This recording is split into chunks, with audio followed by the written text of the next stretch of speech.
Assalamualaikum warahmatullahi wabarakatuh. Izin memperkenalkan diri, nama saya Nurul Pardede, NPM 2121011042 dari kelas HKIB. Di sini saya akan membacakan materi hukum perdata internasional. Yang pertama, bab pertama ada pengertian dan ruang lingkup hukum perdata internasional. Hukum perdata internasional merupakan seperangkat aturan, kaidah-kaidah, dan asas-asas hukum nasional yang dibuat untuk mengatur peristiwa atau hubungan hukum yang mengandung unsur-unsur asing. Subjek hukum perdata internasional yaitu 1. Negara, 2. Individu atau perseorangan, 3. Badan hukum, dan yang keempat organisasi internasional. Sumber HPI. Yang pertama ada peraturan perundang-undangan, yang kedua ada hukum kebiasaan, yang ketiga ada jurisprudensi dan perangkat. Masalah-masalah pokok hukum perdata internasional. Yang pertama ada kewenangan pengadilan yang mengadili perkara tersebut. Yang kedua, hukum yang harus diberlakukan dalam suatu perkara yang mengandung elemen asing. Yang ketiga, pengakuan dan putusan pengadilan asing.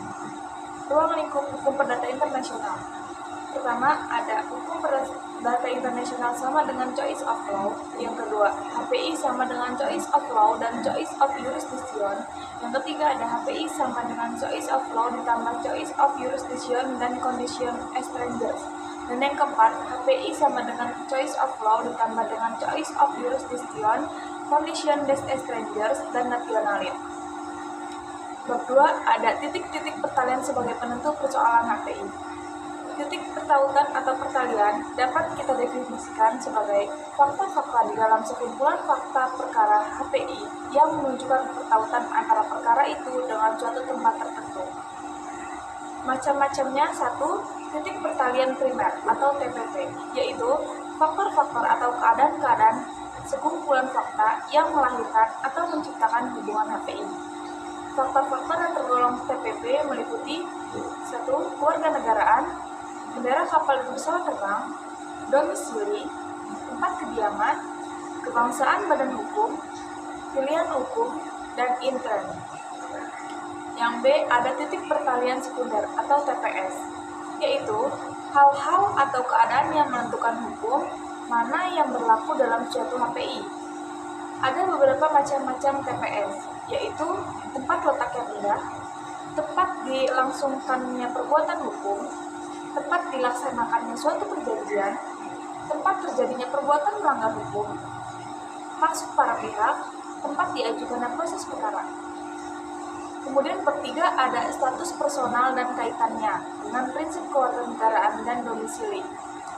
Status personal merupakan suatu kondisi dari suatu pribadi di dalam hukum yang diakui oleh negara untuk mengamankan serta melindungi masyarakat.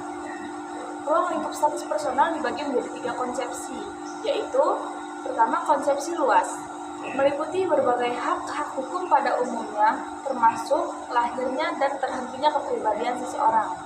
Yang kedua, ada konsepsi yang agak sempit, seperti yang dianut di Prancis, tidak menganggap sebagai status personal, yakni hukum harta benda perkawinan, pewarisan, dan ketidakmampuan bertindak di bidang hukum.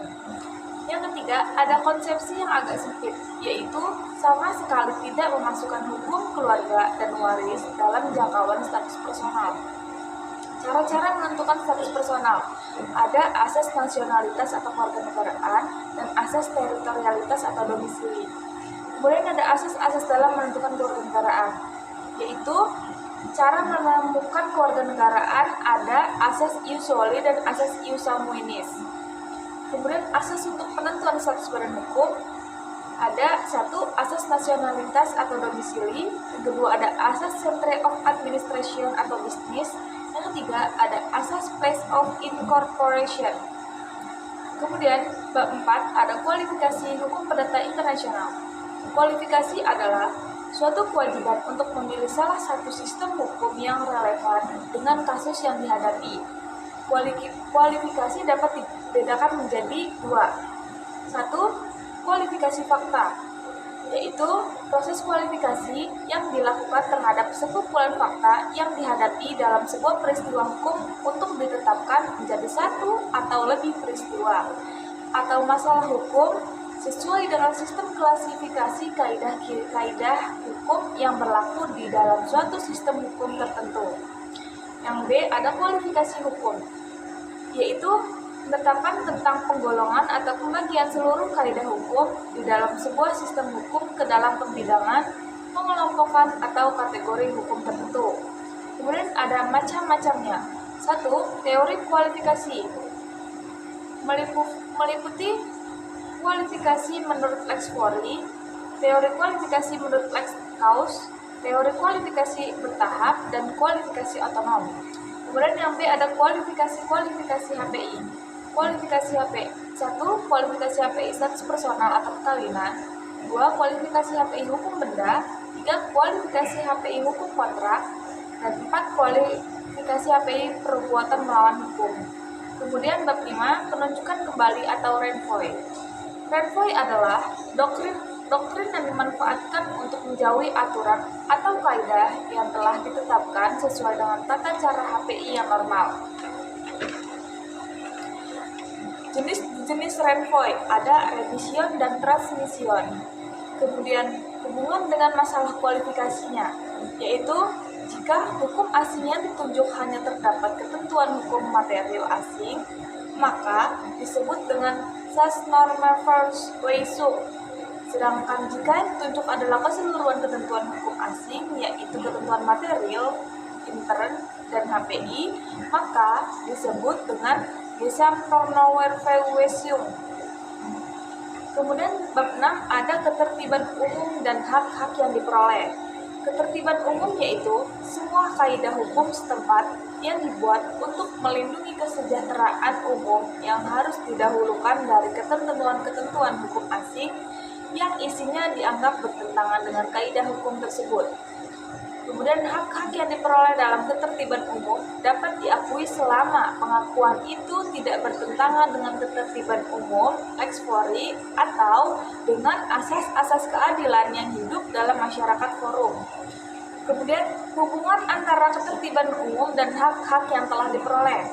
1. Asas ketertiban umum bertitik tolak pada paham bahwa kepentingan nasional harus didahulukan berdasarkan kedaulatan negara, diadakan demi kepastian hukum dalam masyarakat sendiri.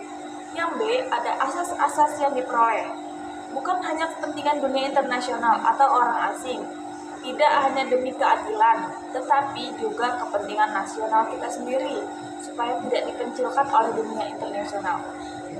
Itulah materi hukum perdata internasional. Kurang lebihnya saya mohon maaf. Terima kasih. Wassalamualaikum warahmatullahi wabarakatuh.